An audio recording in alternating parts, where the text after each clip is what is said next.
विनापरवाना रेतीची वाहतूक करणाऱ्या 2 वाहनांवर महसूल विभागाची कारवाई।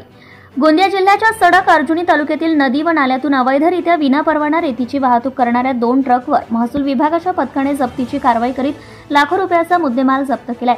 महसूल विभागाने दिलेल्या माहितीनुसार दिनांक 17 मे रोजी रात्री 1 वाजता दरम्यान ट्रकमध्ये 2 ब्रास विनापरवाना वाळूची वाहतूक करणारे वाहन क्रमांक MH35 AG 4675 हे ग्राम भदुटोला येथे महसूल विभागाच्या पथकाने जप्त केले असून ट्रक तहसील कार्यालयात जमा करण्यात आला आहे।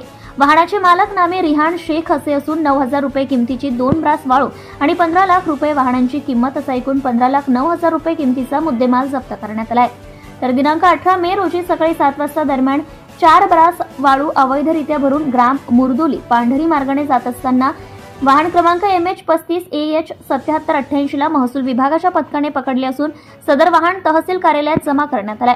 सुरेश कावळे असे या ट्रक मालकाचं नाव असून 4 ब्रास वाळूची किंमत 18,000 रुपये असून ट्रकची किंमत अंदाजे 30 लाख रुपये एवढी आकारण्यात आली आहे। तर एकूण असा 30,18,000 रुपयांचा मुद्देमाल जप्त करण्यात आला असून दोन्ही कारवाई 45,27,000 रुपयांचा मुद्देमाल जप्त करण्यात आलाय। प्रत्येकी एका वाहनावर 2 लाख रुपयांचा दंड आकारण्यात आला तर दोनही वाहनांवर 4 लाख रुपयांचा दंड महसूल विभागाने आकारला आहे। सदरची कारवाई अर्जुनी मोरगावचे उपविभागीय अधिकारी वरुण कुमार सहारे, तहसीलदार इंद्रायणी गोमासे यांच्या मार्गदर्शनात तलाठी मुस्ताक कुरेशी, उमेश रहांगडाले, हर्षकुमार उईके, हनुमंत आंबेकर यांनी केली आहे। जनता टाइम्स जटा टीव्ही चॅनलसाठी Babudan Meshram, Vidarbha bureau chief. Subscribe now and press the bell icon. Never miss an update.